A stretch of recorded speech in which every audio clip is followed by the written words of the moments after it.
Hola a todos, soy la doctora Cassandra Lobos, soy egresada de la Universidad de Chile, hice un posgrado de nutrición en la Universidad Católica y ahora soy candidata a magíster en Ciencias de la Salud y el Deporte. Hoy día lo que nos convoca es hablar acerca de obesidad e inflamación. Primero vamos a definir qué es obesidad y sobrepeso. Parece ser algo sencillo, pero a la larga no es tan sencillo. Hay otras definiciones actualmente, vamos a saber un poquito de eso. Vamos a hablar de la inflamación y cómo esto se podría estar relacionando con la obesidad. Y además vamos a hablar de qué enfermedades inflamatorias están relacionadas con la obesidad. Voy a dejar unas preguntas que después, la idea después de haber hecho esta videocápsula es que ustedes puedan responderla. ¿Usted sabe qué es el sobrepeso y la obesidad? ¿Qué es el IMC? ¿Cuál sería el porcentaje de grasa aceptable? ¿Sabía usted que la obesidad es una enfermedad inflamatoria? ¿Sabe qué factores son los que más producen esta inflamación? No tiene por qué saberlo ahora, pero la idea es que después de terminar la videocápsula podamos responderlo juntos. Vamos a partir primero por el concepto actual que vemos siempre de cómo se define obesidad y sobrepeso. Se define por el IMC, el índice de masa corporal. Esta es una fórmula donde dividimos el peso por la altura al cuadrado. Y tenemos tres conceptos entonces, ¿no es cierto? El sobrepeso, que es según esta fórmula, entre 25 y 29,9 kilos por metro cuadrado. La obesidad, que es sobre 30 kilos por metro cuadrado. Y la obesidad mórbida, que la gente no sabe, pero es 40 kilos por metro cuadrado. Hay que saber que en los adultos mayores estos valores cambian. Ya obesidad se define sobre 32 y sobrepeso se define sobre 28. ¿Qué pasa con el tema del índice de masa corporal? Ocurre que podemos tener dos personas que tengan el mismo índice de masa corporal, pero su composición corporal es diferente, que tenga más músculo que grasa. Entonces nos quedamos cortos con esta definición. ¿Qué es lo que se hace ahora? Se agrega el concepto de porcentaje de grasa, porque eso me da una visión más fidedigna de cómo es esa persona y qué composición tiene y qué tan saludable está. ¿Cómo medimos el porcentaje de grasa? Hay varias formas. Una forma es a través de los pliegues, que tiene que ser una persona certificada para poder hacerlo. Otra forma es con una bioimpedanciometría y otra forma es con DEXA, que es un examen que es un poco costoso. En relación a estos porcentajes de grasa, tenemos que los hombres tienen sobrepeso cuando su porcentaje está entre 21 y 24,9%, y las mujeres cuando su porcentaje está entre 26 y 31,9%. Obesidad en los hombres cuando es mayor del 25% y en las mujeres cuando es mayor del 32%. En los adultos mayores estos valores son un poco más altos. ¿Qué hacemos en la consulta si no tenemos para medir pliegues, no somos certificados, no tenemos estas máquinas o no queremos hacer ese gasto? Podemos medir circunferencia de cintura y circunferencia de cadera. Y eso nos podrían dar varios valores que nos pueden decir alertas y también nos dicen cuándo tenemos que entrar en acción. Por ejemplo, la circunferencia de cintura se ha visto que en hombres cuando es mayor de 94 centímetros y en mujeres cuando es mayor de 80 centímetros tenemos que estar en alerta.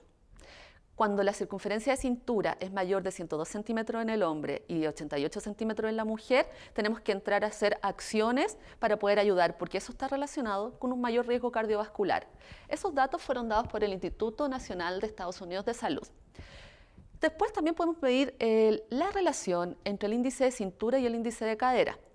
En los hombres, cuando estamos en peligro o que tienen un mayor riesgo cardiovascular, es cuando es mayor de 0,90 centímetros. Y en las mujeres, cuando es mayor o igual de 0,85 centímetros.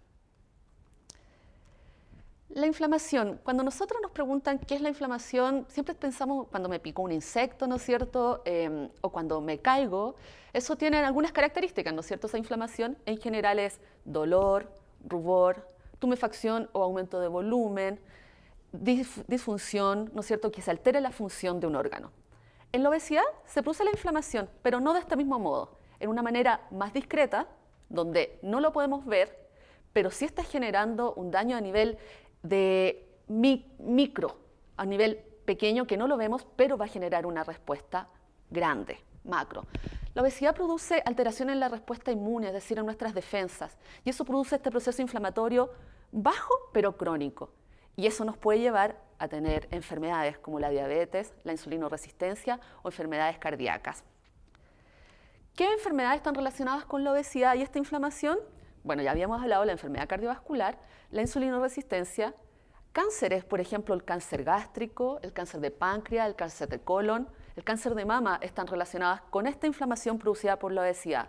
La dislipidemia o colesterol alto, la hiperuricemia, que es el aumento del ácido úrico y como la gente cuando esto aumenta mucho lo conoce como gota. También tenemos alteraciones gastrointestinales, infertilidad, etc. ¿Qué hacemos? ¿Cómo podemos detener esta cascada inflamatoria? ¿Cómo podemos ayudar en eso? Me parece a mí que son 3 puntos principales. Uno es comer sano. Aquí llamamos comer sano, después vamos a tener una videocápsula donde vamos a hablar un poquito más de eso en profundidad.